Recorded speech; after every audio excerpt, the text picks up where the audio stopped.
Bismillahirrahmanirrahim. Assalamu alaikum. Welcome to the video lecture series from the platform of the Academy. Dear students, this is Shafiq Asghar, your maths teacher. आज का हमारा जो topic है वो है equal matrices. Equal matrices का topic सीखने से पहले आपको पता होना चाहिए कि ऑर्डर ऑफ मैट्रिसेस क्या है। आपको मैट्रिसेस का ऑर्डर मालूम करना आना चाहिए क्योंकि बहुत इंपॉर्टेंट है इक्वल मैट्रिक्स को समझने के लिए। और नंबर 2 पे आपको एलिमेंट्स की पोजीशन का पता होना चाहिए, पोजीशन ऑफ एलिमेंट्स पता होना चाहिए। तो अगर तो आपको इक्वल मैट्रिसेस जो है वो पता है तो चलते हैं हम अपने टॉपिक की तरफ। इक्वल मैट्रिसेस क्या? तो डेफिनेशन स्टूडेंट्स मैंने आपके सामने लिख दी है, तो चलिए हम समझते हैं इसको। Equal matrices, let's suppose A and B are two matrices. A और B कोई से दो मैट्रिक्स हैं। A is said to be equal to B and denoted by A equal to B if and only if. अक्सर students क्या करते हैं, यहाँ तक डेफिनेशन कंप्लीट समझते हैं, ठीक है। ये जो टॉपिक हमारा इक्वल मैट्रिसेस का, ये इंपॉर्टेंट टॉपिक है, ठीक है, बल्कि वेरी इंपॉर्टेंट है क्योंकि ना सिर्फ ये डेफिनेशन बोर्ड के पेपर में पूछी जाती है बल्कि इससे रेलेवेंट क्वेश्चन भी हम करेंगे और थ्रू पूरे चैप्टर के अंदर ये कॉन्सेप्ट हमारे काम आएगा, ठीक है। तो आपने इसको गौर से समझना है। इक्वल मैट्रिक्स क्या होता है कि ए और बी कोई से दो मैट्रिक्स है, ठीक है। एक ए मैट्रिक्स है, एक बी मैट्रिक्स है। तो A is said to be equal to B, A B के इक्वल होगा और इसको डिनोट किया जाता है A इक्वल टू B। तो यहां तक अगर आप देखें, जो स्टूडेंट्स यहां तक डेफिनेशन कंप्लीट समझते हैं, तो यहां पे देखें तो अभी तक तुमने ये कहा कि कोई से दो मैट्रिक्स है, एक A मैट्रिक्स है और एक B मैट्रिक्स है, और उसको इक्वल कहते हैं, A को B के इक्वल कहते हैं और उसको इस तरह लिखते हैं A is equal to B। और आगे जो कंडीशन है ये आपकी डेफिनेशन को पूरा करेगी, इफ एंड ओनली इफ, सिर्फ और सिर्फ कब इक्वल होंगे? If order of matrix A, जो ए का ऑर्डर है, जो दो मैट्रिक्स हमने लिए, एक ए लिया एक बी लिया, तो हम देखेंगे नंबर 1 पे कि उन दोनों मैट्रिसेस का ऑर्डर सेम होना चाहिए, उन दोनों मैट्रिसेस का ऑर्डर इक्वल होना चाहिए, नंबर 1। नंबर 2 पे उनके क्रॉसपोंडिंग एलिमेंट्स, उन दोनों मैट्रिसेस के corresponding elements या एंट्रीज जो हैं वो भी इक्वल होनी चाहिए। Then we can say that A and B are equal matrices, ठीक है। तो डेफिनेशन को आपने यहां तक नहीं लिखना, बल्कि ये दो कंडीशन लगाएंगे तो डेफिनेशन कंप्लीट होती है। A और B कोई से मैट्रिसेस हैं और उसको A इक्वल टू B से डिनोट किया जाता है if and only if order of A is equal to order of B and their corresponding elements are same. Their corresponding element और entries मैंने आपको बताया था, elements भी बोलते हैं उसको, entries भी बोलते हैं, तो वो सेम होने चाहिए। स्टूडेंट्स इसकी एग्जांपल से इंशाल्लाह आपको मजीद वाज़ेह हो जाएगा इक्वल मैट्रिक्स के बारे में। अभी जो हम सपोज कर लें आपके पास कोई मैट्रिक्स A है, उसके एलिमेंट्स है 1 3 9 0 फॉर एग्जांपल। ये एक A मैट्रिक्स है, एक और मैट्रिक्स मैंने लेट कर लिया B matrix which have elements 1 3 -9 0, ठीक है। A और B कोई से दो मैट्रिक्स हमने फर्ज कर लिए और उसकी एंट्रीज भी अपनी मर्जी से मैंने लिख दी। अब हमें देखना है कि ये A और B जो है ये इक्वल मैट्रिसेस है या नहीं, ठीक है। तो कैसे करें? इक्वल मैट्रिसेस की डेफिनेशन को रिमाइंड करें। इक्वल मैट्रिसेस की डेफिनेशन क्या है कि दो कंडीशंस हैं। पहली कंडीशन आपके पास क्या है कि उनके ऑर्डर जो है वो इक्वल होने चाहिए, ठीक है। जो भी मैट्रिक्स जिनको हमें इक्वल देखना है कि वो इक्वल है कि नहीं, तो हमें क्या करना पड़ेगा? हमें उनके ऑर्डर्स को देखना पड़ेगा नंबर 1 पे। नंबर 2 पे their corresponding entries are equal, उनके एंट्रीज जो है क्रॉसपॉन्डिंग एंट्रीज वो इक्वल है कि नहीं ये भी देखना पड़ेगा। तो हम देखते हैं नंबर 1 पे कि order of A equal to है order of B. So order of A, हम इसका ऑर्डर ऑफ ए देखते हैं। ऑर्डर ऑफ ए कितना है, ए का ऑर्डर कितना है, मैंने आपको बताया था ऑर्डर क्या होता है m by n, number of rows by number of columns। तो here A has 2 number of rows by 2 number of columns। so A का जो ऑर्डर है वो 2 by 2 है। इसी तरह से नंबर 2 पे ऑर्डर ऑफ B देखते हैं। Order of B is also 2 by 2। B का ऑर्डर जो है वो भी 2 by 2 है। इसमें जो हमारी फर्स्ट कंडीशन थी कि both matrices have equal orders, दोनों मैट्रिसेस के ऑर्डर इक्वल होने चाहिए, तो वो ये पूरी कर रहे हैं। इसका ऑर्डर भी 2 by 2 है और इसका ऑर्डर भी 2 by 2 है, तो ये हमारे ऑर्डर्स की जो कंडीशन है उसको पूरा कर रहे हैं। ठीक है, अब नेक्स्ट देखते हैं कि आपके पास नेक्स्ट जो कंडीशन है क्रॉसपॉन्डिंग एंट्री जो है वो सेम है कि नहीं, वो इक्वल है कि नहीं। तो ये देखिए आपके पास इसकी फर्स्ट एंट्री 1 month एंट्री और इसकी 1 month एंट्री। हमें देखना है पोजीशन ऑफ एलिमेंट्स को कि जो सेम पोजीशन पर एलिमेंट्स हैं वो भी आपस में इक्वल होने चाहिए। ठीक है, अब ये आपके पास 1 month एलिमेंट है, इसको 1 month एलिमेंट जो है ये 1 month एलिमेंट देखते हैं कि दोनों का 1 month एलिमेंट सेम है। 1 month से मुराद रो 1 कॉलम 1। ठीक है, 1 month एलिमेंट से मुराद इसकी रो 1 कॉलम 1 रो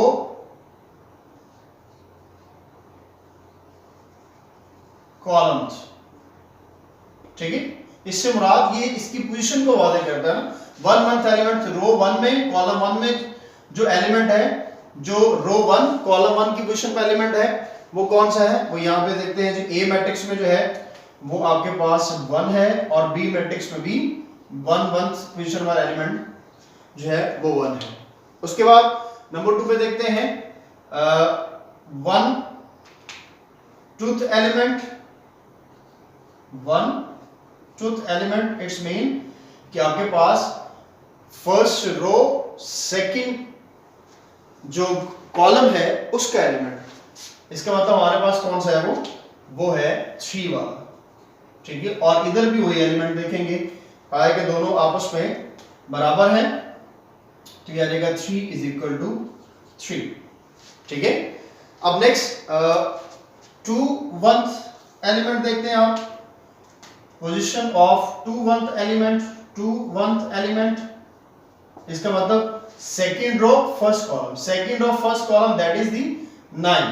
तो ये आपके पास है 9 और इधर देखेंगे उसी पोजीशन पर तो ये आ गया -9। तो स्टूडेंट्स आपको आइडिया है कि 9 और -9 इक्वल नंबर है या इक्वल नहीं है? जी शाबाश जी, आप सही सोच रहे हैं, ये इक्वल नहीं है। ठीक है, तो हमने कहा था कि their corresponding entries are equal, तो इसका मतलब कि इसकी तमाम एंट्रीज जो है वो आपस में इक्वल होनी चाहिए थी। लेकिन हमने यहाँ पे देखा कि हमारे पास ये जो थर्ड वाली एंट्री है, जो 2 month पोजीशन वाली एंट्री है, वो हमारे पास यहाँ पे 9 है, यहाँ पे -9 है, तो ये इक्वल नहीं है। इसका मतलब ए और बी जो है ये आपस में इक्वल मैट्रिसेस नहीं है। ठीक है, ए और बी आपस में इक्वल मैट्रिसेस नहीं। जी तो स्टूडेंट्स आइए एक और एग्जांपल को देखते हैं। एक मैट्रिक्स, मैंने एक दूसरा मैट्रिक्स ले लिया जिसकी एंट्री 1 1 3 6 5 0 -4 है, और उधर एक बी मैट्रिक्स ले लिया जिसकी एंट्रीज कुछ इस तरह से है 1 2 + 1 और 3 + 3 5 2 -2 एंड -6 + 2। अब इन दो मैट्रिसेस को हमने देखना है कि आपस में इक्वल है या नहीं। ठीक है, तो देखते हैं जी। सबसे पहले हम जो इक्वल मैट्रिसेस की पहली कंडीशन है उसको लगाते हैं, और वो क्या थी भला? Order of the first matrix, A mean first matrix. जो भी आपके पास होगा, यहाँ पे बात अपने माइंड में रखें कि यहाँ पे हमने ए और बी इन जनरल लिए हैं, हमने कुछ सपोज किए हैं दो मैट्रिसेस, तो इसका मतलब कोई भी दो हो सकते हैं, सी और डी भी हो सकते हैं, ई और एफ भी हो सकते हैं, किसी भी नाम पे हो सकते हैं। तो यहाँ पे इन जनरल है, आप इसको इस तरह माइंड में रख सकते हैं कि first order of the first matrix is equal to the order of the second matrix. यहाँ पे जो भी मैट्रिक्स हो उसमें फर्स्ट मैट्रिक्स का ऑर्डर देखेंगे, सेकंड मैट्रिक्स का ऑर्डर देखेंगे, अगर वो दोनों इक्वल है तो हमारी पहली कंडीशन जी, तो हमारी पहली कंडीशन क्या थी, ऑर्डर ऑफ मैट्रिक्स ए देखते हैं, आपके पास 2/3, तो ये 2/3 इसका ऑर्डर है, और बी का ऑर्डर देखते हैं, वो भी 2/3।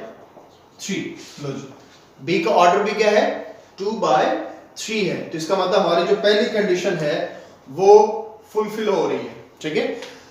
उसके बाद सेकंड कंडीशन थी their corresponding entries are equal, उसकी कॉरस्पॉन्डिंग एंट्रीज जो है वो भी आपस में इक्वल होनी चाहिए। अब यहाँ पे देखते हैं फर्स्ट इसकी एंट्री 1 मंथ एंट्री जो है, इसकी 1 मंथ एंट्री आपस में इक्वल है, ठीक है। यहाँ पे मैं डायरेक्ट लिखता हूँ 1 मंथ एंट्री जो है वो इक्वल टू 1 मंथ एंट्री है। उसके बाद जो सेकंड एंट्री है उधर भी, तो वो अगर आप देखें इसको आप 2 + 1 कितना होता है, 3 होता है, ठीक है। इसका मतलब ये भी 3 है और उधर भी 3 है, ठीक है। तो इसका मतलब क्या होगा कि सेकंड एलिमेंट जो है वो इक्वल है। उसके बाद थर्ड यहाँ पे 6 है, ठीक है, यहाँ पे आपके पास ये 6 है इज इक्वल टू उसकी जो एंट्री है 1/3 एंट्री जो है 3 + 3 कितना हो जाएगा, ये भी एक्चुअली क्या है 6 लिखा हुआ है, ठीक है। इसका मतलब 6 इज इक्वल टू 6, ये भी सेम हो गया। इसी तरह आप देखते जाएंगे, नेक्स्ट एंट्री जो है 5 is equal to 5, 0 is equal to 0, 4 is equal to -4 जी। तो देखा कि हमारी पहली कंडीशन भी पूरी हो रही है और दूसरी कंडीशन भी पूरी हो रही है, तो ए और बी यहाँ पे क्या होंगे, now A and B, A is equal to B matrix, ठीक है। तो हमने दोनों कंडीशन जो पूरी कर ली। यहाँ पे बेसिकली हमें ये समझना है कि इक्वल मैट्रिक्स बिल्कुल एक जैसे मैट्रिक्स होते हैं, ठीक है, उनमें कोई फर्क नहीं। हाँ, थोड़ा सा ये हो सकता है, जैसे ये उनको लिखा गया है, ये 3 था उसको तोड़ के लिख दिया हमने 2 + 1, ये 6 था, 3 + 3 ये 0 था, 2 - 2 0 होता है, -4 था, -6 + 2, तो इस तरह से लिखा जा सकता है। लेकिन वैसे तो डायरेक्ट आपको पता चल जाएगा कि इक्वल मैट्रिक्स क्या होते हैं। तो स्टूडेंट्स, इक्वल मैट्रिक्स का आपका टॉपिक जो है वो कंप्लीट। इससे रिलेटेड जो क्वेश्चन है आपके एक्सरसाइज का क्वेश्चन नंबर 2, क्वेश्चन नंबर 3 भी इसी से रिलेटेड है, तो उसको हम करते हैं, ठीक है जी। तो एक्सरसाइज का क्वेश्चन नंबर 2 हमारा है, हमें बताना है कि कौन से मैट्रिसेस इक्वल है और कौन से नहीं। तो मैंने आपके सामने ये मैट्रिक्स ए लिख दिया है और मैट्रिक्स सी लिख दिया है। हमें देखना है कि इसमें इक्वल मैट्रिक्स बनता है या नहीं। इसकी प्रेजेंटेशन आपको बता दूं, इसमें से आप देख लेंगे कौन सा मैट्रिक्स इक्वल है, कौन सा मैट्रिक्स इक्वल नहीं है। तो अब डेफिनेशन अच्छी से आपने समझ ली, तो अब आप देख लेंगे इसकी प्रेजेंटेशन क्या है वो आपने देखनी है जी। तो स्टूडेंट्स, अब करते हैं एक्सरसाइज का क्वेश्चन नंबर 2। आपने इक्वल मैट्रिक्स का को अच्छे से समझ लिया, अब आप आसानी से कर सकते हैं इसको। आपको चाहिए कि आप वीडियो को पॉज करके आप खुद से करें। मैं आपके सामने 2 मैट्रिसेस लिख दिए हैं आपकी बुक में से, क्वेश्चन नंबर 2 में से, ए और सी। इसी को देखें तो आप 5 - 2 आप 3 लिख सकते हैं। अब हमें 2 कंडीशंस इस पर अप्लाई करनी है। नंबर 1 पे order of the first matrix which is A. Order of the first matrix हमने देखा है 1/1 है, और order of second matrix which is C 1/1। तो 1/1 इज इक्वल टू 1/1, दोनों का ऑर्डर जो है वो आपस में इक्वल है। फर्स्ट कंडीशन जो है वो हमारी इसमें पूरी हो रही है। नंबर 2 पे उसमें भी जो एंट्री है वो 3 है, इसमें भी एंट्री 3 है, तो इनके कॉरस्पॉन्डिंग एंट्रीज में वाली कंडीशन भी पूरी हो रही है, तो इसकी सेकंड कंडीशन भी पूरी होगी। देयरफॉर आप यहाँ पर लिख सकते हैं, therefore A matrix is equal to C matrix. क्योंकि वो दोनों कंडीशंस को पूरा कर रहा है, इसलिए ए और सी जो है वो आपस में इक्वल है, ठीक है। इसी तरह से बाकी क्वेश्चन भी है। मैंने 3 मैट्रिक्स लिख दिए हैं, इसको आपने आइडेंटिफाई करना है कौन सा इक्वल है कौन सा नहीं। तो अब देखते हैं तीनों को ऑर्डर, मैं यहाँ पे ऑर्डर लिखता हूँ डायरेक्ट। ऑर्डर बी का जो है वो कितना है, वो 1/2 है। डी का ऑर्डर 1/2 है। आई का ऑर्डर 1/2 है, ठीक है। तो फर्स्ट कंडीशन जो है ऑर्डर देखना, वो तीनों का ही ऑर्डर सेम आ रहा है। तो अब देखते हैं सेकंड कंडीशन। लो जी, सेकंड कंडीशन में देखना है क्रॉसपॉन्डिंग एलिमेंट्स। तो अगर देखें इसमें एलिमेंट्स हैं 3 5, इसमें एलिमेंट्स है 5 3, इसमें एलिमेंट है 3, एलिमेंट्स है 3 and 2 + 3, ये भी आपके पास कितना बनेगा, ये भी 5 बनेगा। ठीक है। अब हम देखते हैं ये 3 5 एलिमेंट्स और इसमें भी 5 3 एलिमेंट्स, तो क्रॉसपॉन्डिंग एलिमेंट सेम लग रहे हैं आपको इसमें जी। क्रॉसपॉन्डिंग एलिमेंट्स अगर आप देखें, क्रॉसपॉन्डिंग एलिमेंट्स मैंने डिटेल से बताया था आपको कि यहां पे देखिए इधर भी 3 5 उधर भी 3 5 है। तो बताया इसमें हमारे इक्वल की जो कंडीशन है क्रॉसपॉन्डिंग एलिमेंट सेम लग रहे हैं आपको जी। इसमें देखें हमें क्रॉसपॉन्डिंग में फर्स्ट देखना है और सेकंड, यानी कि आपने सेम पोजीशन वाले जो है एलिमेंट्स देखने हैं। अब नो डाउट कि इसमें भी 3 और 5 और उसमें भी 3 और 5 वही एलिमेंट्स हैं, लेकिन उनकी पोजीशन सेम है। हमने कहा था क्रॉसपॉन्डिंग एलिमेंट जो है वो सेम होने चाहिए, लेकिन यहाँ पे देखें तो यहाँ पे 3 है और यहाँ पे 5 है, जबकि 3 और 5 आपस में इक्वल नहीं होते। इसी तरह यहाँ पे 5 है तो यहाँ पे 3 है, ये भी 5 और 3 आपस में इक्वल नहीं होते। इसका मतलब जो B और D है ये आपस में इक्वल नहीं है। कंफ्यूज नहीं हो जाना आपने, उधर भी 3 और 5 उधर भी 3 और 5 है। आपने उसकी हमने क्रॉसपॉन्डिंग एलिमेंट कहा था, क्रॉसपॉन्डिंग एलिमेंट तो सेम पोजीशन वाले कि इसी पोजीशन पर इस मैट्रिक्स में जो एलिमेंट्स है ये दोनों आपस में इक्वल रहने चाहिए। तो यहाँ पे इक्वल नहीं है एंड डी आपस में इक्वल नहीं है। अब बी को नेक्स्ट के साथ करते हैं, आई के साथ। तो अगर आप देखें यहाँ पे तो बी में फर्स्ट एलिमेंट 3 है, आई में फर्स्ट एलिमेंट भी 3 है। ठीक है। बी में सेकंड एलिमेंट जो है वो 5 है और यहाँ भी सेकंड एलिमेंट 5 मान ला, तो इसकी क्रॉसपॉन्डिंग एंटीज जो है वो भी आपस में सेम होंगे। प्रेजेंट आपने ये लिखनी है, क्वेश्चन करते हुए आप लिखेंगे order of B is equal to order of I, their corresponding elements are equal, therefore B is equal to R matrix। ठीक है, क्लियर। इसी तरह से आपने इसके जो रिमेनिंग पार्ट्स हैं बहुत सिंपल है, बहुत आसान है, इसको आपने कर लेना है। ठीक है। तो आज students question number 3 very important question है इम्तिहानी नुक्ता नजर से। Find the values of A, B and C और गिवन क्या है, दो बोथ मैट्रिसेस आर इक्वल। ये मैट्रिक्स जो है वो इसके इक्वल है। तो अभी हमने इक्वल मैट्रिक्स की डेफिनेशन पढ़ी, पहले हमने पढ़ा था कि इक्वल मैट्रिसेस ये इक्वल हैं। तो अभी मैंने आपको बताया कि जब इक्वल होते हैं तो इसका मतलब वो दोनों कंडीशंस को पूरा कर रहे होते हैं। ठीक है। ऑर्डर ऑफ मैट्रिसेस दोनों का सेम है, दोनों क्रॉसपॉन्डिंग एंटीज जो है वो आपस में सेम है। लेकिन बाहर देखें तो यहाँ पे तो A + C है और यहाँ पे 0 है, तो ये तो देखने में इक्वल नहीं लग रहे। लेकिन चूंकि ये इक्वालिटी है, चूंकि ये साइन ऑफ इक्वालिटी इसके अंदर आ गया है, इसका मतलब ये इक्वल है। ठीक है। ये दोनों मैट्रिसेस आपस में इक्वल हैं। अगर ये मैट्रिसेस आपस में इक्वल हैं तो स्टूडेंट्स क्या होगा, फिर ये इनके ऑर्डर भी ऑटोमेटिकली सेम है, यानी कि ऑर्डर इनके सेम हो तो नजर आ रहा है ऑर्डर सेम है, लेकिन इनके एलिमेंट्स भी आपस में क्या होंगे, बराबर होंगे। हमें मानना पड़ेगा कि इनके एलिमेंट्स बराबर में, क्योंकि वो कह रहा है कि आपस में इक्वल है। ठीक है। जब उसने कह दिया कि आपस में इक्वल है, इसका मतलब इसकी क्रॉसपॉन्डिंग एंटीज विल बी सेम है। तो यहां पे इसको सॉल्व करने के लिए आप यहां पे लिख लें बाय द डेफिनेशन ऑफ तो by the definition of equal matrices हम कह सकते हैं कि जो A + C है वो इक्वल टू 0 है। इसका नाम आप इक्वेशन 1 रख दें। ठीक है। उसके बाद A + 2B is equal to -7 होगा, इसका नाम इक्वेशन 2 रख दें। इसी तरह से आप नीचे लिख लीजिएगा, मैं सामने लिख रहा हूं C - 1 इज इक्वल टू 3 होगा। ठीक है। इसका नाम इक्वेशन 3 रख लें और उसके बाद 4D - 6 is equal to 2 time D, इसका नाम आप इक्वेशन 4 रख लें।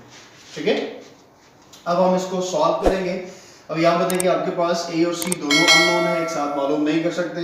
इधर भी देखें ए और बी दोनों अननोन नहीं मालूम कर सकते, यहाँ से आप इसको मालूम कर सकते हैं। पहले आप लिखें बाय सॉल्विंग इक्वेशन 3। क्वेश्चन 3 को सॉल्व करेंगे, वो आपके पास है c minus 1 is equal to 3 और यहाँ c माइनस इधर हो रहा है 1 और इधर जाके प्लस हो जाएगा, सो c इज इक्वल टू आ गया 4। c की वैल्यू आपने मालूम कर ली 4। अब इस c की वैल्यू अगर आप यहाँ पे पुट कर दें तो आप a की वैल्यू निकाल सकते हैं। तो यहाँ पे आप इसको लिखें पुट इन इक्वेशन 1। सो आप इक्वेशन 1 में a plus 4 is equal to 0। Equation 1 में जहां पे c था आपने वहां पे रिप्लेस कर दिया 4 को, उसकी वैल्यू को c को, तो यहाँ से आप a की वैल्यू बआसानी निकाल सकते हैं। ये इधर प्लस हो रहा है, इधर जाके वो माइनस हो जाएगा। ये आपके पास क्या निकला है, ये आपके पास a की वैल्यू निकला है। अब इस a की वैल्यू को आप यहाँ a में पुट कर दें तो आपके पास क्या होगा, b की वैल्यू निकल आएगी। तो आप इसको लिखें पुट इन इक्वेशन 2। इक्वेशन 2 में जहां पे a है वहां पे उसकी वैल्यू -4 पुट कर देंगे, plus 2 time b is equal to -7। तो ये आपने a की जगह पे -4 पुट कर दिया और उसी तरह plus 2b is equal to -7 as it is आ गया। अब यहाँ से ये 2b as it is, -7 as it is, ये -4 हो रहा था, इधर आगे ये प्लस हो जाएगा और ये 2 time b is equal to -3। अब यहाँ पे b इज इक्वल टू -3, ये इधर मल्टीप्लाई और इधर आके divide, so b is equal to -1.5। लो जी आपके पास क्या आ गया, b की वैल्यू आ गई। बाय सॉल्विंग इक्वेशन 4 उसको सॉल्व करें, यहाँ से आपके पास d की वैल्यू निकल आएगी और ये आपके पास है 4d -6 is equal to 2 time d। यहाँ से ये 4 टाइम d, ये इधर प्लस हो रहा है, इधर आगे माइनस और ये इधर माइनस, इधर आगे प्लस, तो ये आ जाएगा 2 टाइम d। 4 टाइम d में से 2 टाइम तो 2 टाइम d बचेगा इज इक्वल टू 6। ये d2 इधर मल्टीप्लाई, इधर आगे divide, so d is equal to 3। और c की वैल्यू जो है वो मालूम कर ली है। तो ये क्वेश्चन नंबर 3 के साथ ही आपकी एक्सरसाइज जो है वो ख़त्म हो गई। उसके बाद इंशाल्लाह नेक्स्ट हम पढ़ेंगे वो टाइप ऑफ मैट्रिसेस पढ़ेंगे, ठीक है। तो इंशाल्लाह मिलते हैं नेक्स्ट वीडियो के अंदर।